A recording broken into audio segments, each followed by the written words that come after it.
الحمد لله نحمده ونستعينه ونستغفره ونؤمن به ونتوكل عليه ونعوذ بالله من شرور أنفسنا ومن سيئات أعمالنا من يهده الله فلا مضل له ومن يضلل فلا هادي له ونشهد أن لا إله إلا الله وحده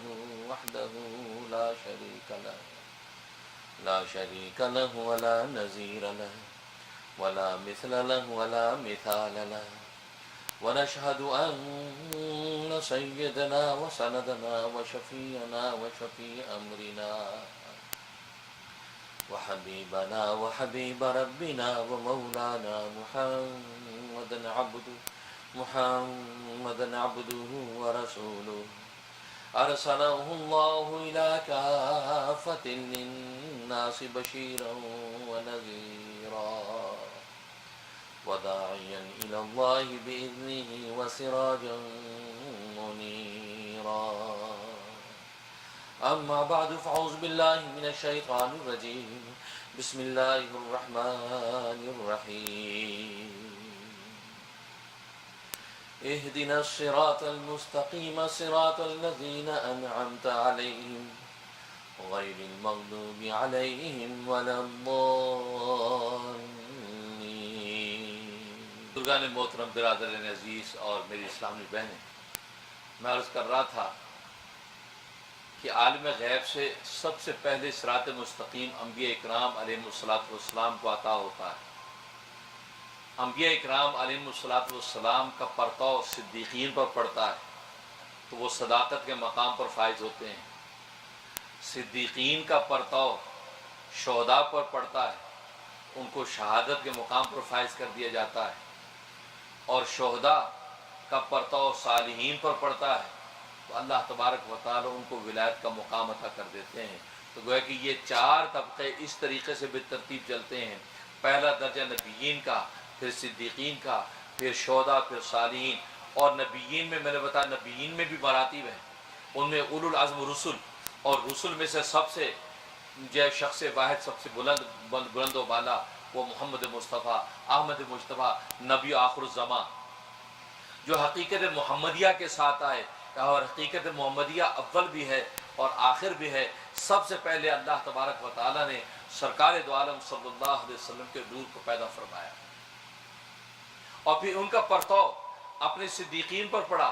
تو صدیقین میں ابو بکر صدیق رضی اللہ تعالیٰ عنہ کو صداقت کا سب سے بلند مقام عطا کیا گیا، بلند مقام پر فائز. اور میں نے جیسے کہ عرض کیا کہ بعض جوگی کراڑ قسم کے لوگ دنیاوی مجاہدات کر کے بھی یہ انکشاف میں سے کسی درجے میں ایک حیثیت حاصل کر لیتے ہیں. وہ مختلف ریاستیں کرتے ہیں، مجاہدات کرتے ہیں. آج کل کے جیسے مسمرزم کے ذریعے سے بعض چیزیں فائنڈ آؤٹ کر لیتے ہیں. اسی طرح حکمہ اشراقیہ، وہ حکمہ وہ ان کو بھی ایک درجے میں اس طرح کا کشف حاصل ہو جاتا تھا، لیکن وہ ناقص تھا، کامل نہیں تھا. اس کی مثال ایسے ہے کہ ٹوٹے پھوٹے پروں والا پرندہ کہ کبھی تھوڑی سی پرواز کرتا پھر گر جاتا ہے، کہیں تھوڑی سی پرواز کرتا نظر پھر گر جاتا ہے. لیکن وہ لوگ، وہ صدیقین جو انبیاء کی صحبت سے، ان کی صحبت کیمیا اثر سے ان کا پرتو جب پڑتا انبیاء کا، صدیقین کے مقام پر فائز ہوتے ہیں تو وہ تو عقاب کی طرح اڑتے ہیں، وہ شاہین کی طرح اڑتے ہیں. ان کی پرواز میں روانی اور بلندی ہوتی ہے جو کہ ان کی پرواز میں نہیں ہوتی. لیکن یہ تھوڑا بہت کہیں اڑتے ہیں تو عام لوگ اس کے تھوڑے سے اڑان اور طیران کو دیکھ کر متاثر ہو جاتے ہیں اور سمجھتے ہیں کہ یار بڑا پہنچا ہوا ہے بھائی، بڑا پہنچا ہوا ہے بھائی، دیکھو یہ دیکھو اس نے کشف کے ذریعے یہ پتہ لگا دیا، کشف کے ذریعے فلاں چیز پتہ لگا دی. اور آج بھی رات چلتے بہت سے لوگوں کو ایسے لوگ مل جاتے ہیں، وہ آپ کے دو چار چیزیں آپ کی زندگی بتا دیتے ہیں. آپ کہتے ہو یار یہ تو واقعی اس کو سارا علم ہے، یہ تو جانتا سب کچھ. وہ اس کا ہاتھ چوم کے اس کے گرگیدہ ہو کے بیٹھ جاتے ہیں، یار ہماری زندگی کا اور بھی بتاؤ، آگے زندگی کیسے گزرے گی. وہی بات ہے کہ وہ کوئی کسی نجومی کے پاس گیا تو نجومی نے اس کا ہاتھ دیکھا اور حساب لگا، کہا کہ بس آپ کی زندگی کے جو ہے وہ 30 سال ہے تکلیف کے، 30 سال تکلیف اور پریشانی کے ہیں. اور اسے خوش ہو کے پوچھا اور کہتا پھر، کیونکہ 29 سال کا تو تھا ہی، اسے سوچا کہ 30 سال 1 سال باقی ہے، کہتا پھر عادی ہو جاؤ گے، پھر تکلیفوں کے عادی ہو جاؤ گے، 30 سال تکلیف کے ہے، اس کے بعد عادی ہو جاؤ گے۔ آپ کو پتہ ہے جب عادی ہو جاتا آدمی، جب سن ہو جائے تو تکلیف محسوس ہی نہ ہو تو فرمایا پھر عادی ہو جاؤ گے۔ اب اس قسم کے لوگ بھی ایسی باتیں آپ کو بتا دیتے ہیں، اور بہت سے لوگ مجھے کال کرتے ہیں کہ جی ہم نے دیکھا، ہمیں ایک سکھ ملا، اس سکھ نے مجھے بلایا اور مجھے کہنے لگا تم یہ کرتے ہو، تم نے یہ کیا، تمہارا یہ ہو گیا، وہ ہو گیا، سارا سچ سے بتایا۔ میں تو بڑا متاثر ہوا، جی اس کو کیسے علم ہو گیا؟ اس کے گرویدہ ہو کر اس کے ساتھ سے چل پڑے۔ اب وہ مال لوٹنے کے ساتھ سے ایمان بھی لوٹنے لگا کہ جی فلاں جگہ مجھے ایک بڑھیا ایک گوری عورت ملی، اس نے مجھے دیکھتے ہی کہا کہ بھی تمہارا کاروبار تباہ ہو چکا، تمہارا بچہ بیمار ہسپتال میں پڑا۔ تو میں حیران کیا اس کو کیسے پتہ چل گیا؟ یہ انکشاف کا یہ تھوڑے سے مجاہدے کر کے تھوڑا سا درجہ حاصل کرتے ہیں، لیکن وہ گمراہی کا راستہ ہے، اس میں غلطیاں ہی غلطیاں ہیں۔ اس لیے نبی کریم صلی اللہ علیہ وسلم نے ایسے لوگوں کے پاس جانے سے منع فرمایا کہ اگر یہ غیب کی باتیں بتانے والے کے پاس تم گئے اور اس سے تم نے کچھ پوچھا تو فرمایا کہ 40 دن تک تمہاری نماز قبول نہیں ہوگی، ایمان بیچ بیٹھو گے۔ اس کے پاس جانے سے آپ نے اس لیے منع فرمایا کیونکہ یہ وہ پرندے ہیں جن کے پر ٹوٹے پھوٹے ہیں، تھوڑا سا اڑان تمہیں دکھاتے تو متاثر ہو جاتے ہو۔ فرمایا کہ یہ کمال نہیں۔ لکھا ہے شیخ عبد القدوس گنگوئی رحمۃ اللہ علیہ، یہ ہمارے سلسلہ چشتیہ کے بہت بڑے سرخیل ہیں اور ولایت و معرفت کا بہت بلند مقام اللہ نے ان کو عطا کیا تھا۔ ان کے زمانے کے اندر ایک ہندو تھا، ہندو کراٹ جوگی، اور سالانہ میلہ لگتا تھا ہندوؤں کا۔ اس میلے میں وہ کرتب دکھاتا تھا۔ کرتب کیا دکھاتا تھا؟ وہ زمین کو اشارہ کرتا، زمین پھٹتی اور وہ اس کے اندر تک گھس جاتا تھا، زمین بند ہو جاتی اور دوسری طرف سے زمین پھٹتی ادھر سے نکل آتا۔ لوگ حیران کہ یار کمال آدمی ہے بھائی، یہ عجیب ہے بھی زمین پھٹتی ہے زمین سے نکل آتا۔ اب ظاہر ہے کہ اس کے در سے لوگ اس کے قریب ہوتے ہیں، کچے ایمان والے، وہ کہتے ہیں یار بڑا پہنچا ہوا ہے۔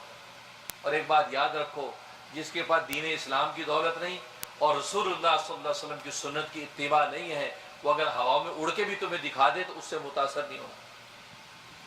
اس لیے کہ ان سب سے بڑا تو دجال اکبر آئے گا۔ دجال اکبر قرب قیامت میں تمہیں جنت دوزخ دکھا دے گا۔ وہ جو کرتب تمہیں دکھائے گا آپ حیران ہو جائیں گے۔ حضرت خضر علیہ السلام ایک انسانی نوجوان کی شکل میں اس کے آ کے مناظرہ کریں گے، ان کو قتل کر دے گا، قتل کر کے 2 ٹکڑے کر دے گا، ٹکڑے کر کے دوبارہ زندہ کر دے گا۔ تو آپ کیا خیال ہے کہ دجال کے راستے میں لگ جائیں گے؟ تو بس اس قسم کی شعبدہ بازوں سے متاثر ہونے والے پھر کل کو جو دجال اکبر کی پارٹی میں جائیں گے۔ یہ دیکھو کہ یہ مسلمان کامل ہے، اسلام کامل ہے اس کے پاس، اور یہ رسول اللہ صلی اللہ علیہ وسلم کی سنت کی اتباع اس کے پاس ہے۔ اب اس کے بعد آپ سوچیں کہ ہاں یہ اللہ کا ولی ہے، اس کی کرامت ہے، ورنہ آپ سمجھے یہ شعبدہ باز ہے۔ اب یہ شخص جو ہے یہ سالانہ میلے میں یہ کرتب دکھاتا اور کچے جو ایمانوں والے مسلمان متاثر ہوتے۔ تو اس دفعہ جب میلہ آیا تو لوگ شیخ عبد القدوس گنگوئی رحمۃ اللہ علیہ کے پاس گیا کہ حضرت وہ جوگی اس سال پھر آ رہا ہے اور کتنے لوگوں کو جناب لے جاتا ہے، کچے مسلمانوں کے پیچھے لگ جاتے، وہ اپنے ڈیرے پہ لے جاتا ہے، پر ان کے ایمان لوٹ لیتا ہے۔ تو آپ جو ہے اس سے مناظرہ کریں، مقابلہ کریں۔ تو فرمایا کیا مقابلہ کریں، کیا مناظرہ کریں؟ کہا حضرت یہ بڑا فتنہ ہے، یہ ہر سال آتا ہے اور بہت سے مسلمان گمراہ ہو جاتے ہیں۔ تو میں کہا اچھا چلو اس سال میلہ ہو تو مجھے لے چلنا۔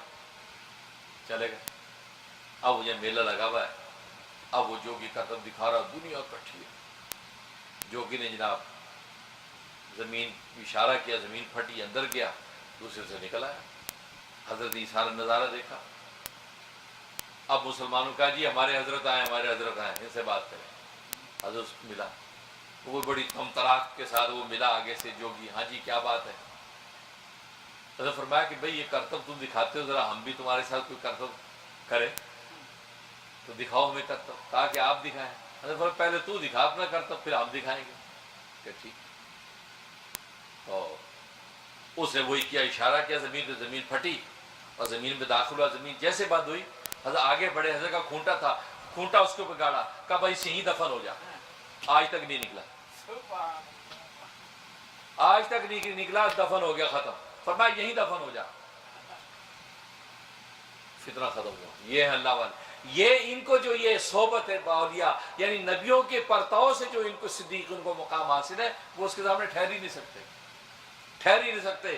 عام آدمی کو متاثر کر لیں گے، لیکن جن کو جو صدیقین کے مقام پر ہیں وہ جانتے کہ اس کی کوئی حقیقت نہیں ہے، وہی کیا، وہی دفن کر دیا.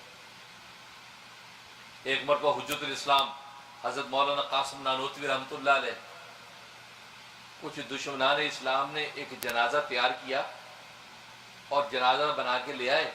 کہا کہ حضرت جنازہ پڑھائیں نا، جب درمیان میں پہنچے تو تم زندہ ہو کے کھڑے ہو جانا، کیونکہ تو زندہ تھا، مردہ تو تھا نہیں.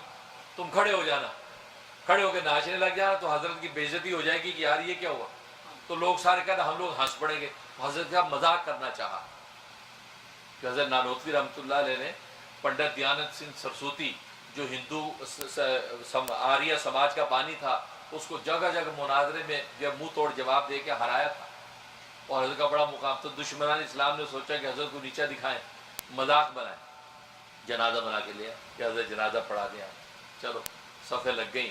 اب وہ سارے پیچھے کھڑے ہو گئے کہ جب اشارہ کریں گے تو مڑ جانا، اب یہ مردہ پڑا ہے، سامنے لٹا دیا. تو اب حضرت نے فرمایا ہاں بھی ورثہ کہاں ہے؟ جی جی جی ہم ہیں. کہا اس مردے کا جنازہ پڑھا دوں؟ جی جی جی پڑھا دیجئے.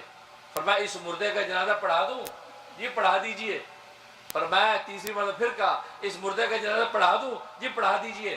اللہ اکبر. وہ پیچھے اشارہ کر رہے ہیں، وہ مری گیا، اٹھا ہی نہیں. مذاق مہنگا پڑ گیا. اتقوا فراست المومنی، بخاری کی حدیث ہے، اتقوا فراست المومنی فإنه ينظر بنور اللہ. یہ مومن کی فراست سے ڈرو، اس لیے کہ اللہ کی نور کی آنکھ سے دیکھتا ہے. وہ دیکھ کے کیا دیکھ گیا؟ ان کو نظر آ گیا سب. تم سمجھو کہ یہ مادی حجاب ان کے لیے مانے ہوں گے؟ نہیں. ان کو تو اللہ تبارک و تعالیٰ نے نبیوں کی اتباع کی برکت سے انکشاف کے آئینے عطا کر رکھے ہیں. اس آئینے میں دیکھ رہے ہیں، وہ ولایت و معرفت کی دوربین سے دیکھ رہے ہیں. آج مردے کا جنازہ پڑھا دوں؟ اب وہ پیچھے سے اشارہ کر رہے ہیں، وہ سن ہی نہیں رہا. پتہ چلا باقی مر گئے. اللہ والوں کا شیخ عبد القدوس گنگوی رحمۃ اللہ علیہ، ان کے زمانے میں ایک بہت بڑے عامل تھے، خواجہ غوث گوال یاری رحمۃ اللہ علیہ. اور جواہر خمسہ ایک عملیات کی کتاب ہے، اس کے مصنف ہیں. اور وہ عملیات کی کتاب بڑا سرچشمہ ہے. آج جتنی بھی کتابیں عملیات کی اکثر اس میں سے خوشہ چینی کی ہوئی ہے. اتنا بڑا عامل ہے وہ خواجہ غوث گوال یاری. وہ ہم اثر ایک زمانہ ہے. اس کے بڑے بڑے جنات اس کے قبضے میں تھے. ایک دن خواجہ غوث نے کہا اپنے جنات سے کہ یار ملاقات کو دل کر رہا ہے خواجہ عبد القدوس گنگوئی سے، تو جاؤ اس کو اٹھا کے میرے پاس لے، میں اس کا دیدار کرنا چاہتا ہوں. اب یہ جنات دو جن گئے. حضرت اپنی مسجد میں نوافل میں مشغول تھے. اب یہ جا کر بیٹھ گئے. جیسے حضرت فارغ ہوئے، حضرت خود پوچھا کون ہو، کیا بات ہے؟ اب وہ حضرت کے ولایت کا جلال کانپنے لگے. کہا جی ہمارے آقا خواجہ غوث نے حکم دیا ہے کہ ہم آپ کو اٹھا کے لے چلیں، کیونکہ وہ آپ کا دیدار چاہتا ہے. تو اگر آپ کو تکلیف نہ ہو تو ادب کے ساتھ ہم آپ کو لے چلیں گے. حضرت فرمایا میں تمہیں حکم دیتا ہوں اس کو میرے پاس اٹھا کے لے کے آؤ. جن بھاگے، جا کے اس کو اٹھایا. کہا کب بختو میں تمہارا آقا ہوں، تم مجھے کہاں لے جا رہے ہو؟ کہا کہ سنیں، ساری مخلوق کے مقابلے میں آپ کا حکم مانیں گے، لیکن خواجہ عبد القدوس گنگوئی کے مقابلے میں آپ کا حکم نہیں، اس کا حکم چلے گا. اٹھا کے لے آئے صاحب. حضرت ڈانٹا. کہا کہ تم نے یہ کیا بے حرکت کی ہے، کیوں ایسا کیا تم نے؟ کہا کہ زائر مزار کے پاس آتا ہے، مزار زائر کے پاس نہیں جاتا. تمہیں میری زیارت کرنی تھی، تجھے میرے پاس آنا چاہیے تھا. مجھے تو اپنے پاس بلا کے زیارت کرتے ہو. تمہیں زیارت کا بھی اصول خبر نہیں. اس کا مطلب تم عامل ہو، کامل نہیں ہو. تم عامل ہو، کامل نہیں ہو. تو قدموں میں گر گیا کہ حضرت عامل تو آپ نے مان لیا ہے، کامل بھی بنا دیجیے، کامل بنا دیجیے. تو حضرت کے پاس چلا کاٹا، حضرت کے پاس چلا کاٹا، حضرت نے جناب اس کو کامل بھی بنا دیا. تو حضرت کے بعد خواجہ غوث گوالیاری سے فیض چلا. دیکھو ان صدیقین، ان اولیاء کاملین کے مقابلے میں کسی کی پس و پیش نہیں چلتی. اللہ ان کو وہ مقام عطا کرتا ہے. کسی شیخ عبد القدوس گنگوئی رحمۃ اللہ علیہ، اللہ نے بڑا ان کو مقام عطا کیا تھا. لکھا ہے کہ ایک مرتبہ اپنے ان کے ایک مرید تھے بڑے امیر کبیر مالدار، انہوں نے اپنے بیٹے کا ولیمہ کیا، پورے شہر کے غریبوں کو امیروں کو بلایا، تو حضرت بھی چلے گئے، حضرت جو بھیس بدل کے چلے گئے، غریبوں کی صف میں جا کے بیٹھ گئے، رات کا وقت تھا، اس نے پہچانا نہیں، کھانا دیا، حضرت نے بھی کھایا، غریبوں کو جیسے امیروں کو جیسا کھانا دیا جا رہا تھا غریبوں کو بھی ویسا دیا جا رہا تھا۔ حضرت امتحان کے طور پہ گئے تھے کہ دیکھوں کہ اس پر میری اصلاح کا کوئی فرق پڑا ہے کہ نہیں پڑا، تو خوش ہوئے کہ خیر کھانا برابر دیا گیا سب۔ اب حضرت بھی کھانا کھا کے آ گئے، اگلے دن جب مرید سے ملاقات تو حضرت فرمایا کہ ہم بھی تمہاری دعوتی ولیمہ میں شریک تھے، تو کہا نہیں حضرت، وہ سب میں مذاق کر رہے ہیں، نہیں حضرت آپ ایسے کیوں فرما رہے ہیں، حضرت آپ تو تشریف نہیں، کہا نہیں آئے کیا، ہم وہاں موجود تھے، ہم نے کھانا بھی کھایا۔ وہ بڑا پریشان ہو گئے، حضرت اچھا مجھے پتہ نہیں چلا۔ حضرت فرمایا اسی لیے تو ہم تم سے ناراض ہیں کہ ہم تمہاری محفل میں موجود تھے، تمہیں ہمارا پتہ کیوں نہیں چلا، کیسے مرید ہو؟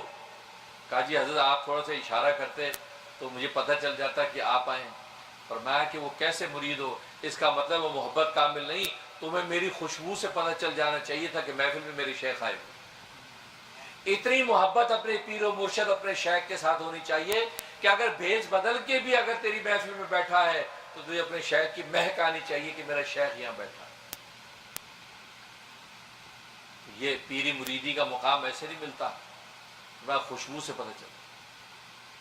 ایک مرید کے دل میں یہ بات ہے کہ یار حضرت کے پاس تو سالہ سال سے ہیں، اگر اجازت ہو تو دنیا کے اندر اور بھی پیر و مرشد ہیں، ان کے پاس بھی جا کے ذرا دیکھیں ان کے پاس کیا ہوتا ہے۔ تو حضرت کو کشف ہو گیا اس کی اس خیال پر، اللہ نے منکشف کر دیا۔ تو حضرت فوراً اس سے کہا کہ بھائی دیکھو میرے پاس تو تم نے بہت کچھ سیکھ لیا ہے، اب میرا خیال ہے کہ سیرو فی الارض کا حکم ہے، قرآن میں کہا زمین کی سیر کرو، تم بھی سیر کرو جا کے، اور اولیاء کاملین کے پاس جا کر تم وہاں سے کسب فیض کرو۔ یہ بات تو یہ دل میں خوش ہو گیا کہ یار اچھا ہوا مجھے خود نہیں کہنا پڑا، حضرت نے خود ہی فرما دیا۔ اب یہ چلا گیا، اب ایک ولی کے پاس گیا، دوسرے کے پاس، تیسرے، جس کے پاس جائے والی بات آ سے شروع کر دے۔ پاس انفاس، پاس انفاس کا مطلب سانس سانس میں اللہ کا ذکر، وہی سکھائے، جبکہ یہ تو ابتدائی تختی ہے، جبکہ حضرت تو منازل طے کرا چکے ہیں۔ اب جس کے پاس جب وہ ابتدائی تختی میں لگاتے، جس میں پاس جائے آپ پریشان ہو کہ یار یہ ساری منزلیں میں طے کر گیا ہوں، یہ ان کی سمجھ ہی نہیں آتی۔ ڈاکٹر بن کے بھی آ جاؤ تو کہتے U S M L pass کرو۔ امریکہ میں وہ بیچارہ کہتا میں اتنا بڑا ڈاکٹر ہوں، اور یہاں یہ امریکہ والے کہتے U S M L pass کرو، پھر لگا دیتے لائن میں، تو یار یہ کیا بات ہوئی؟ تو وہاں تو بڑی ڈاکٹری چلتی ہی، تو بڑا پریشان ہوا، 5-10 خانقاہوں سے ہو کے واپس گیا۔ حضرت فرمایا ہاں کیسا رہا سفر، سب میں آ گئی بات؟ بڑا شرمندہ پیروں میں گر گیا، حضرت معاف کر دیجئے بڑی غلطی ہوگی۔ فرمایا کہ دور کے ڈھور سہانے ہوتے ہیں، دور کے ڈھور سہانے ہوتے ہیں۔ تو فرمایا بات وہی ہے، یہ دور دور کے پیر، جو پیر اللہ نے تمہیں عطا کر دیا اس سے بس کسب فیض کرو، یہ دور دور کے پیروں کو دیکھ کے سن کے متاثر نہ ہو، کیونکہ جو ابا کی میراث میں سے ہوگا وہی ملے گا، چچا تائی کی میراث میں سے کچھ نہیں ملنے والا۔ اب تایا ابا سے بڑا ہوتا ہے نا، لیکن تایا جب مرتا تو اس کی میراث میں سے بھتیجے کو تو کچھ ہی نہیں ملتا۔ ہاں ابا بھلے اس سے چھوٹا ہے، لیکن آپ کو ملے گا ابا کی میراث میں ملے گا، آپ کو جو فیض ملے گا آپ کے اپنے پیر و مرشد سے ملے گا، آپ اپنے پیر و مرشد کے ساتھ لگے رہو محبت کے ساتھ، اللہ تبارک و تعالیٰ وہاں سے عطا کرے گا، کیونکہ آپ کا کنیکشن اس سے جڑ گیا۔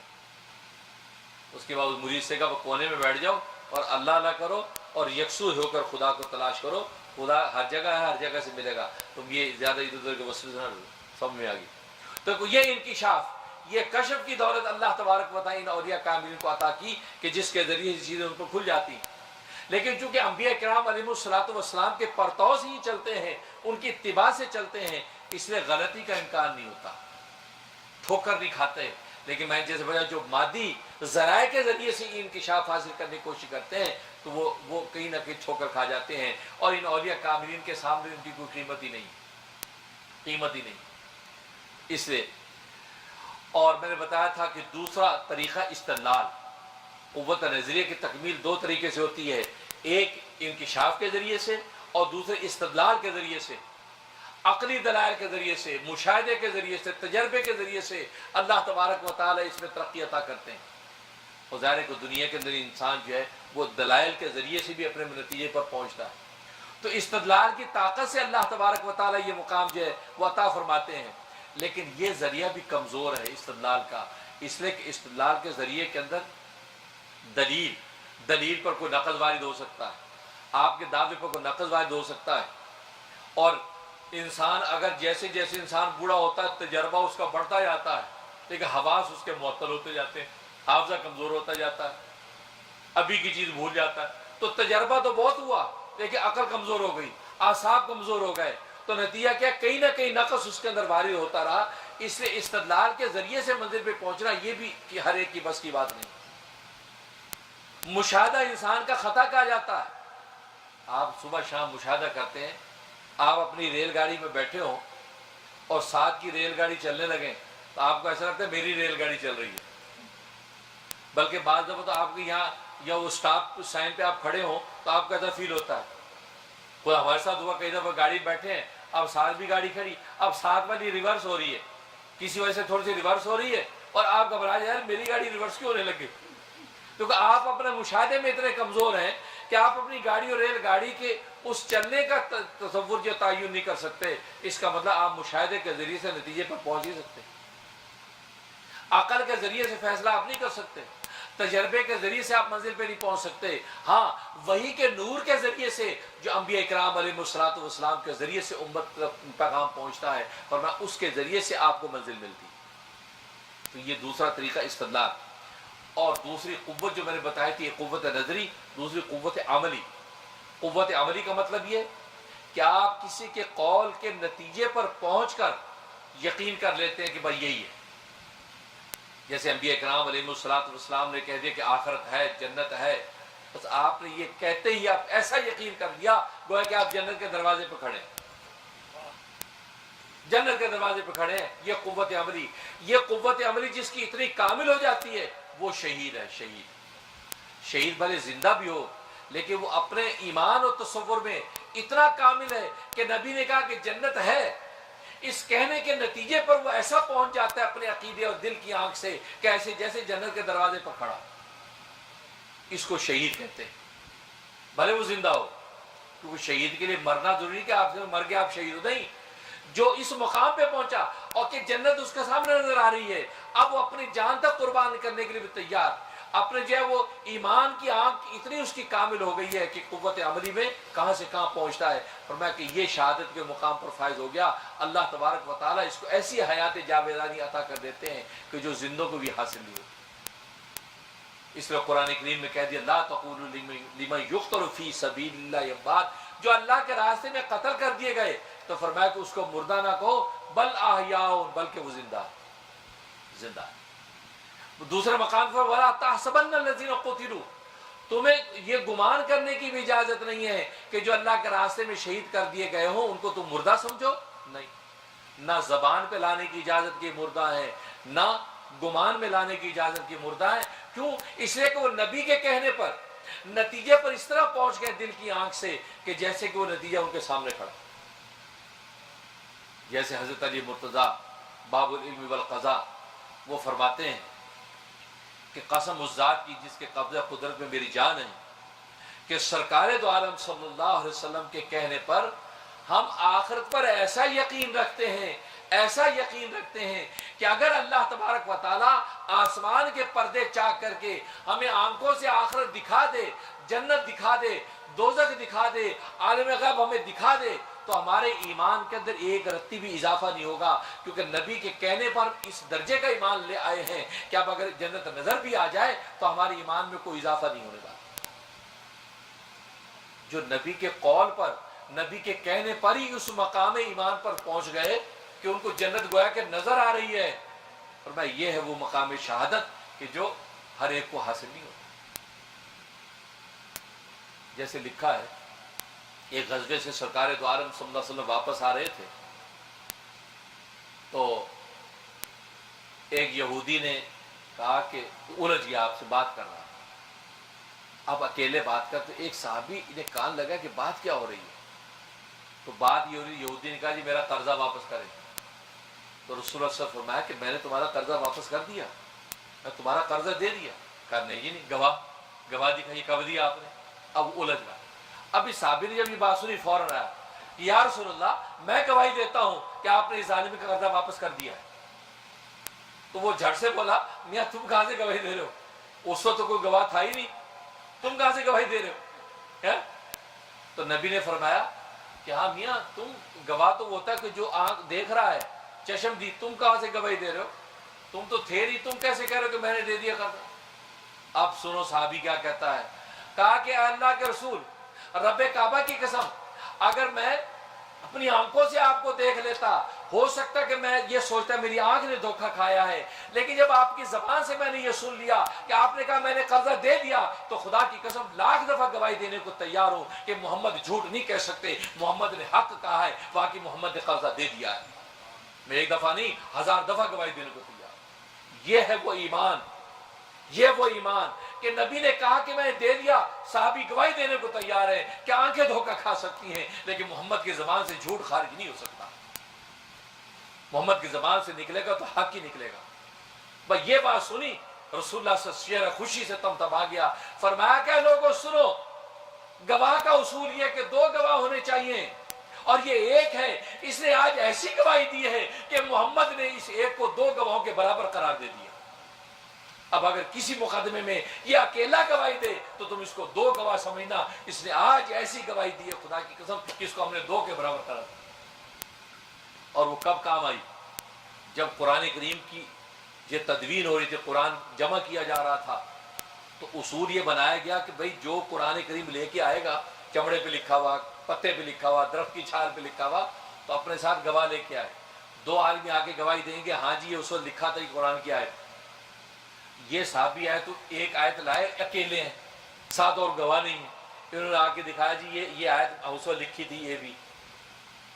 حضرت عمر نے کہا کہ میاں دوسرا گواہ کہاں ہے؟ کہا جی نہیں میں تو اکیلا ہی ہوں اور کوئی گواہ نہیں. یہ بات ہے. حضرت عمر کہا نہیں بھائی 2 گواہ چاہیے، 2 گواہ ہوں گے تو ہم قبول کریں گے ورنہ لے جاؤ. یہ بات ہے. اور وہ اٹھنے لگا تو صدیق اکبر رضی اللہ تعالیٰ سبحان اللہ، عالم الناس، سب سے بڑا علم ابو بکر کو ملا. انبیاء کے بعد پہلے نمبر کا انسان ابو بکر. ابو بکر نے کہا عمر تم دیکھتے نہیں اس کو کون ہے؟ یہ وہی تو ہے کہ جس کے بارے میں رسول اللہ نے کہا تھا اس اکیلے کی گواہی 2 کے برابر. اسے رسول اللہ کے لیے جو گواہی دی تھی رسول اللہ اس ایک کو 2 کے برابر قرار دیا. آج ہم اس ایک کی گواہی کو 2 شمار کریں گے اور اس کا لائے ہوا یہ نوشتہ قبول کریں گے. دیکھو کہاں کام آیا. اس میں دوست بزرگوں یہ تو شہید کو اللہ دل کی وہ آنکھ دیتا ہے کہ بات سن کر نتیجے پر پہنچ جاتا ہے گویا کہ دل کی آنکھ سے دیکھ رہا ہے. یہ شہداء کا مقام.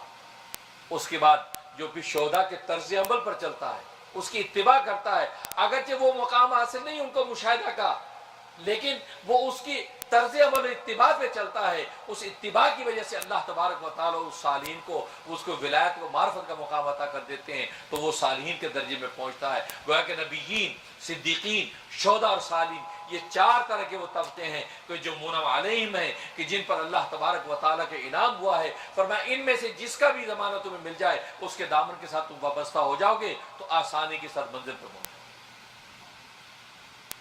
اللہ سے دعا ہے کہ اللہ تبارک و تعالیٰ ہمیں جو ہے وہ صدیقین، شہداء، صالحین کہ جو ہے وہ جو جماعتیں طبقات عطا کرے، ان کی صحبتوں سے ہم فیضیاب ہوں اور سرکار دو عالم صلی اللہ علیہ وسلم کے سینہ منور سے جو دین آیا ہے اس دین پر عمل کرنا ہمارے لیے آسان ہو جائے. اللہ سے دعا ہے کہ اللہ تبارک و تعالیٰ عمل کی توفیق عطا فرمائے اور پوری امت مسلمہ کے لیے دعا کریں یا اللہ پوری امت مسلمہ کو تو حفاظت اور عافیت کی دولت سے مالا مال فرما. اس لیے کہ آج یہ دیکھتے ہیں کہ ممالک اسلامیہ کے اندر کس قسم کے فسادات ہو رہے ہیں، لیکن اللہ کی رحمت اور نصرت اور تائید اگر ہمارے ساتھ شامل حال رہے گی تو پھر دنیا کی کوئی طاقت جو کسی کا کچھ نہیں بگاڑ سکتی. اللہ تبارک و تعالیٰ توفیق عطا فرمائے. وآخر دعوانا الحمد للہ رب العالمین.